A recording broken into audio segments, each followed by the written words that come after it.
నమస్కారం, welcome to I dream. ధర్మ మార్గం విత్ విజిత కార్యక్రమానికి స్వాగతం.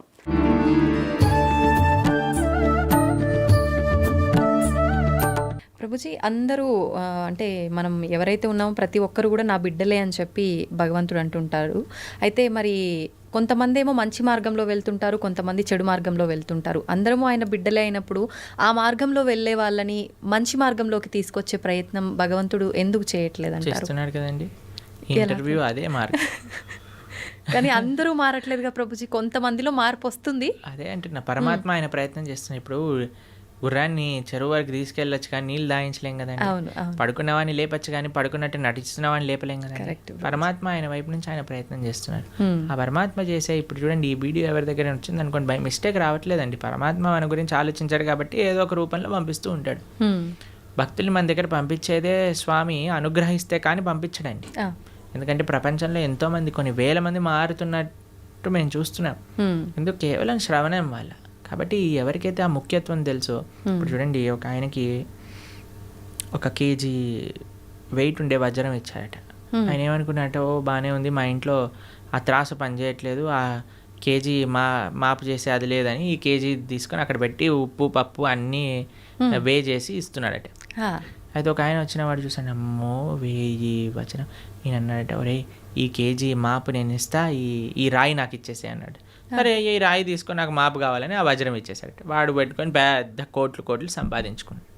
ఎందుకు? వాడికి విలువ తెలియదు. కాబట్టి విలువ తెలియాలండి మనకి. ఆధ్యాత్మిక మార్గం యొక్క విలువ, ఒక సాధు సాంగత్యం యొక్క విలువ, ఒక భాగవత ప్రవచనం యొక్క విలువ.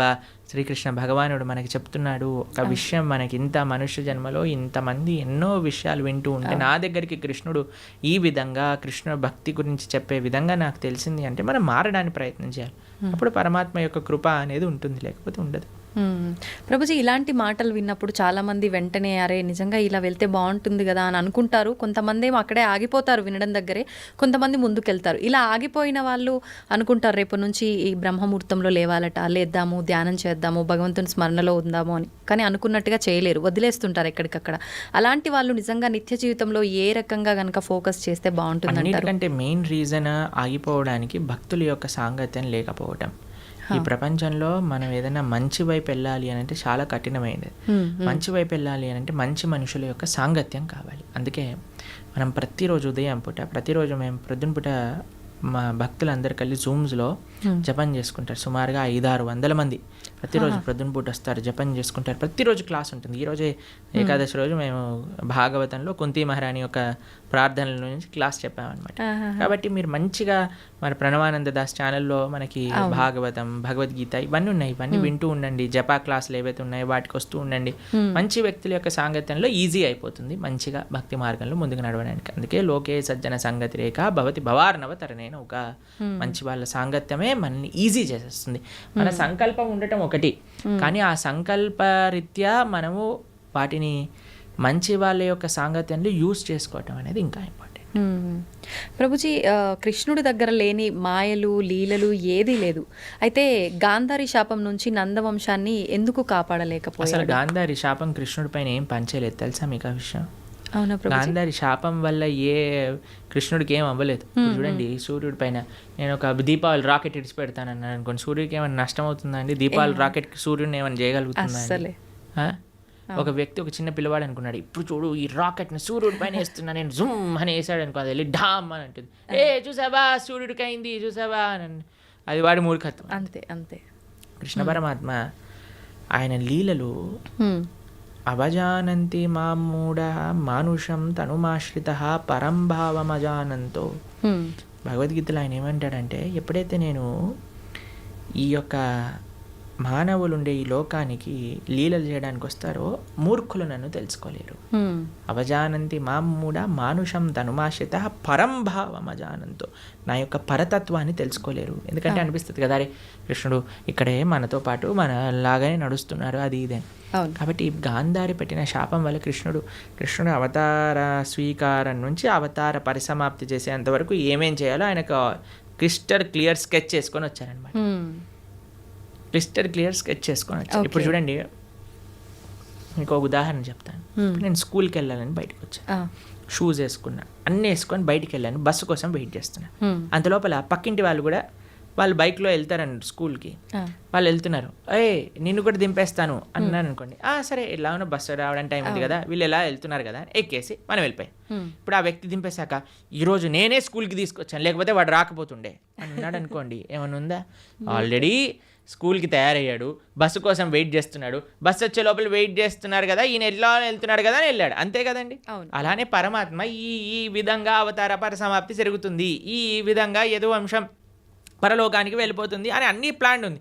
గాంధారి నువ్వు నశించుగాక, సరేలే ఎలాగనో ప్లాన్లో ఉంది కదా, ఈవిని కూడా స్వీకరిద్దాం, ఈ మాటలు కూడా స్వీకరిద్దాం అని పరమాత్మ స్వీకరించాను. అంతేగాని గాంధారి శాపం వల్లే అయింది, సూర్యుడికి పైన రాకెట్ వేసినట్టు. ఓకే, మన మూర్ఖత్వమే అవుతుంది. ఓకే ఓకే ప్రభుజీ, శ్రీకృష్ణ తులాభారం గురించి తెలుసు కదా, అయితే తులాభారంలో తులసికి చాలా ప్రాముఖ్యత ఉంటుంది. మరి మన నిత్య జీవితంలో మన మనుషులకి తులసి ప్రాధాన్యత ఏంటి ప్రభుజీ? బృందాయే తులసి దేవ్యాయే ప్రియాయే కేశవస్య చ విష్ణుభక్తి ప్రదే దేవి సత్యవద్దే నమో నమః. శ్రీకృష్ణ ప్రేయసి, శ్రీకృష్ణకి అత్యంత గొప్ప భక్తురాలు తులసి మహారాణి. మనము చాలా జాగ్రత్తగా తులసి మహారాణి యొక్క ఆరాధన చేయాలి. చాలామంది అనుకుంటారు స్త్రీలు ఒక్కళ్ళే ఆరాధన చేయాలి, కాదండి.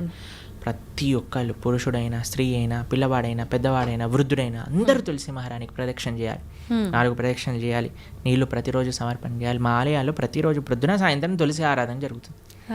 మీరు చూడండి, ఇస్కాన్ టెంపుల్కి వచ్చి ఆ పూజ ఏదైతే భగవంతుడు ఉండే గర్భగృహంలో ఉంటారో అక్కడ తులసీదేవి కూడా ఉంటుంది. తులసీదేవికి వస్త్రాలు వేసి తులసీదేవిని ఆశీర్వదిస్తారు. విగ్రహ రూపంలో కాదు, తులసి కోటకే వస్త్రాలు సమర్పణ చేసి అక్కడ పెడతారనమాట. ఎందుకంటే ఆవిడ సాక్షాత్తుగా కృష్ణుడి యొక్క పరమ భక్తురాలు కాబట్టి. అందుకే కృష్ణుడికి పెట్టే నైవేద్యము, ఏ అభిషేక ద్రవ్యం, నీరు, దేన్నైనా సరే తులసి వేయకుండా సమర్పణ చేయొద్దు భగవంతుడికి.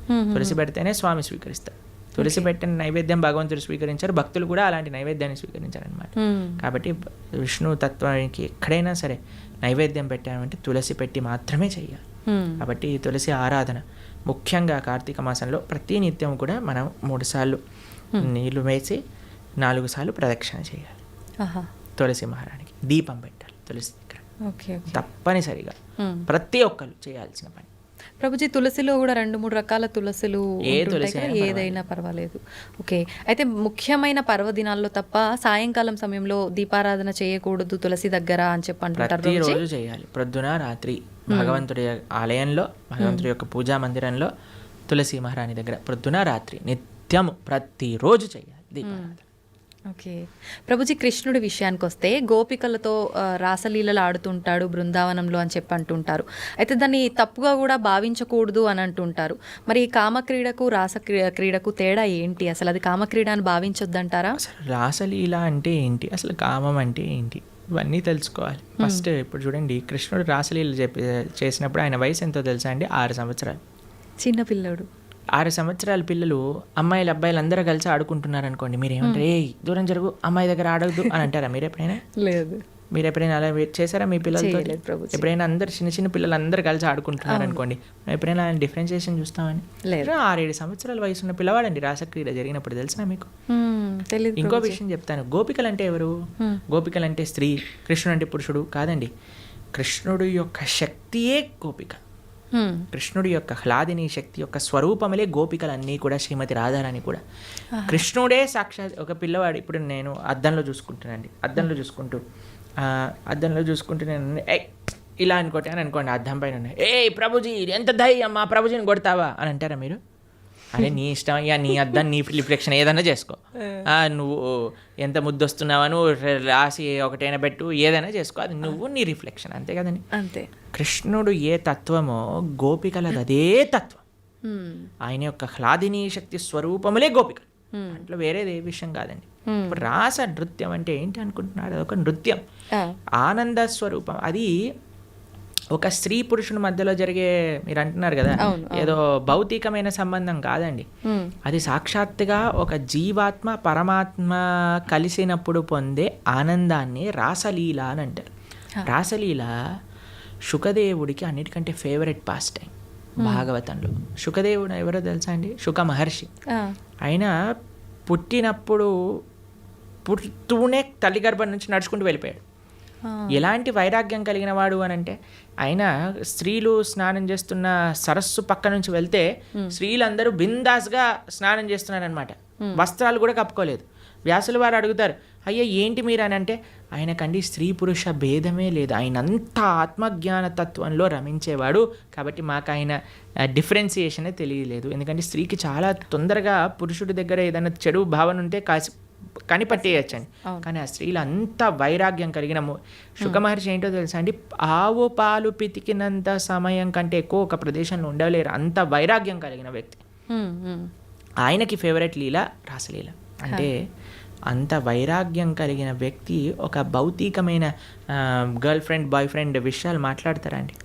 అది కూడా ఎవరి ముందు? పరీక్షిత్ నరేంద్రుని ముందు. వేలాది మంది ఋషులు యోగులు మునులు కూర్చొని శ్రవణం చేస్తున్న ఒక సభలో.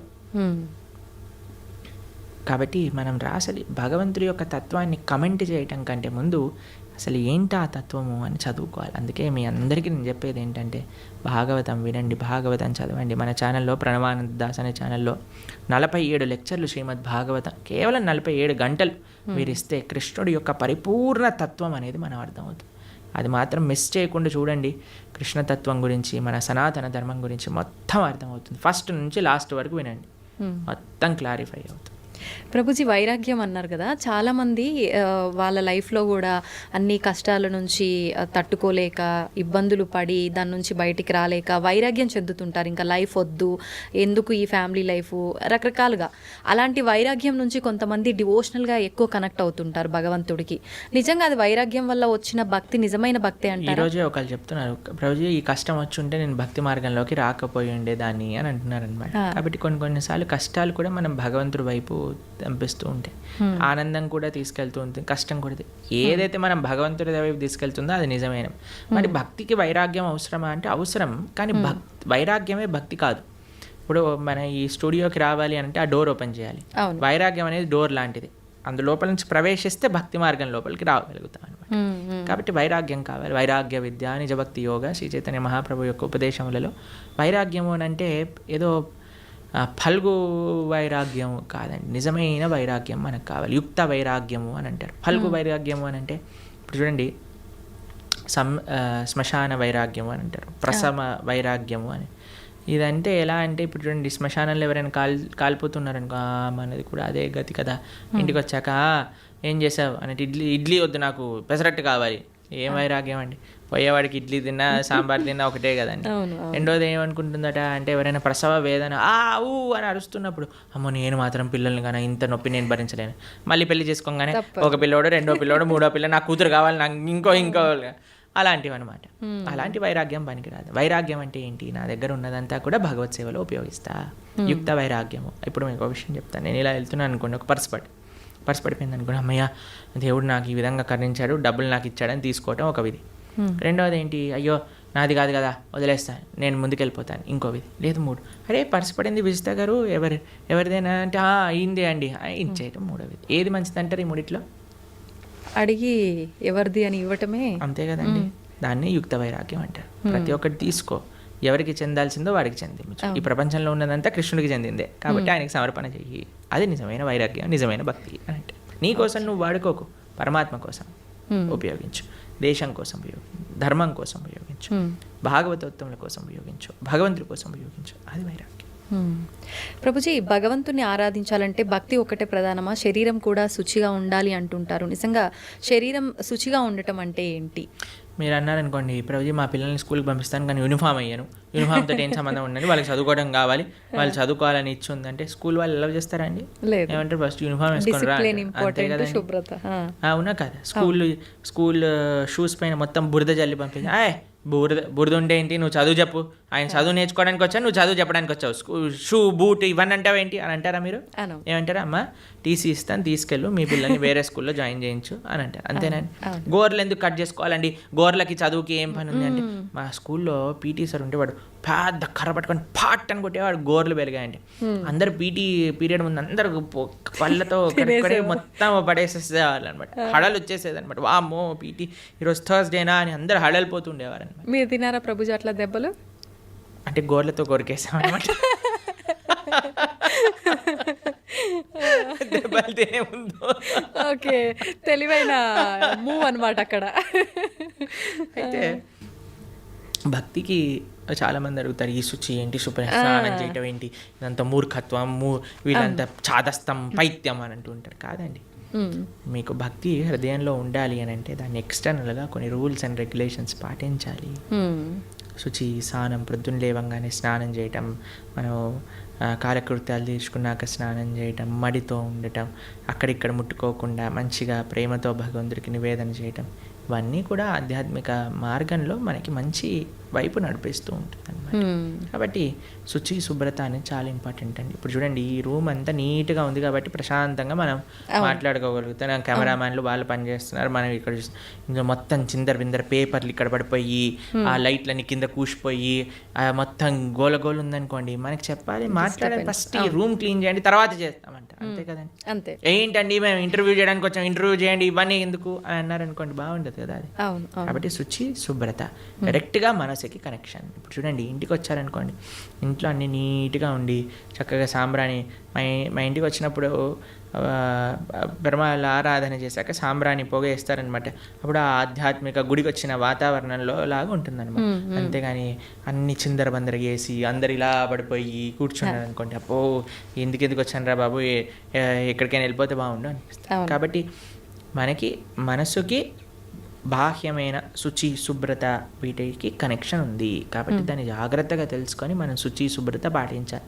మన ఛానల్లోనే సదాచారము అనే ఒక కోర్స్ మనం చేసాం అనమాట. ప్రణవానంద దాస్ ఛానల్లోనే సదాచారం గురించి చెప్పాను. అసలు వంట ఎలా చేయాలి, అసలు మనం శుభ్రత ఎలా మెయింటైన్ చేయాలి, స్నానం ఎలా చేయాలి, అన్ని విషయాలు అందులో ఉన్నాయి. 7 లెక్చర్లు ఉంటాయి, మొత్తం శుచి, శుభ్రత గురించి తెలుసుకోవచ్చు అనమాట. అది కూడా వినండి, చాలా మంచి పనికొస్తుంది. ఓకే ప్రభుజీ, చాలామంది కాదు, ప్రతి ఒక్కరు కూడా అసలు ఏది శాశ్వతం కాదు అని అందరూ చెప్తుంటారు. అయితే అది తెలిసి కూడా మనం అన్నిటిపైన వ్యామోహం పెంచుకోవడము, ఈ బంధాలు, బంధుత్వాలు, వీటన్నిటిపైనే ఫోకస్ చేస్తూ ఉంటాం. ఎంతసేపు కూడా లగ్జరీ లైఫ్కి అలవాటు పడిపోతుంటాము. అసలు ఏంటి, నేను ఎందుకు వచ్చాను, అసలు ఎందుకు జీవించున్నాను, నేను అసలు ఏం చెయ్యాలి అనేది ఎలా అర్థమవుతుంది? ఈ ప్రశ్నలకు సమాధానం. ఇప్పుడు 2 ఎక్స్ట్రీమ్స్లో ఉంటారండి. ఒకటి 2 అటాచ్డ్ లేదా 2 డిటాచ్డ్. భక్తి అలా కాదు.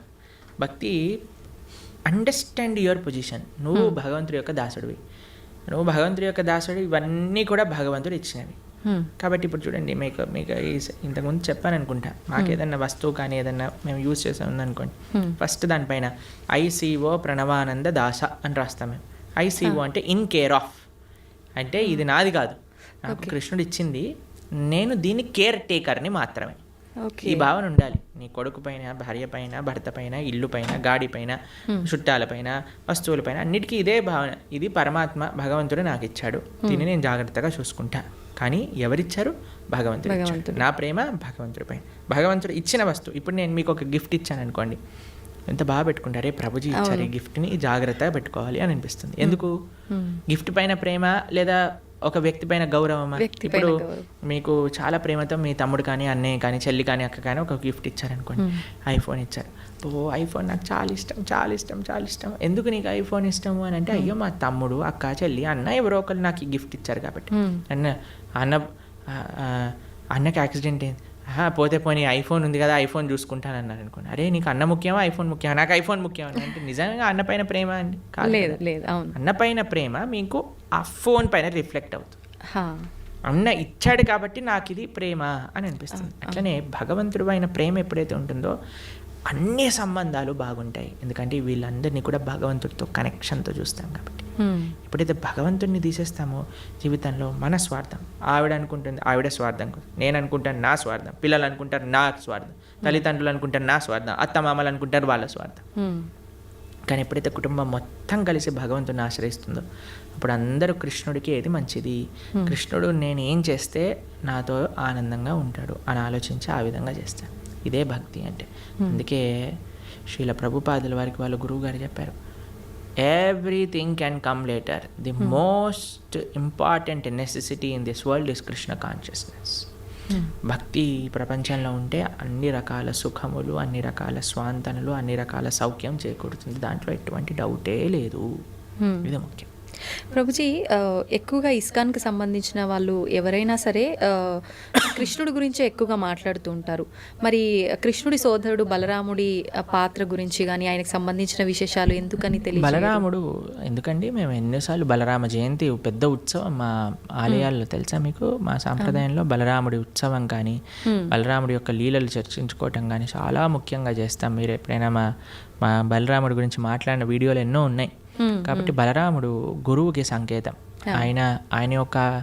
ఆయన యొక్క శక్తియే గురు పరంపర ద్వారా వస్తుంది, మన ఆచార్యుల వరకు వస్తుందన్నమాట. కాబట్టి మన గురువు చేసే శుశ్రూష, గురువు చెప్పే మాటలు సాక్షాత్తుగా బలరాముడు చెప్పే మాటలే అనమాట. కాబట్టి నిరంతరం వాటిని ఆరాధన చేస్తాం. బలరాముడికి ఆధ్యాత్మిక శక్తి ఇస్తాడనమాట, చాలా ముఖ్యమైన. ఓకే, నిజంగా చాలా మంచి విషయాలు తెలియజేశారు ప్రభుజీ. ముఖ్యంగా కార్తీక మాసము, దామోదర పూజ, ఎక్కువగా కృష్ణుని ఆరాధించే వాళ్ళు ఉంటారు. ప్రత్యేకించి ఈ మాసంలో ఎలా ఆరాధించాలి, ఏంటి అసలు ఈ సమాజంలో మనం భక్తి మార్గం వైపు ఎలా వెళ్ళాలి, ఇలాంటి మంచి విషయాలు తెలియజేసినందుకు ధన్యవాదాలు ప్రభుజీ. హరే కృష్ణ. ధన్యవాదాలు మాతాజీ.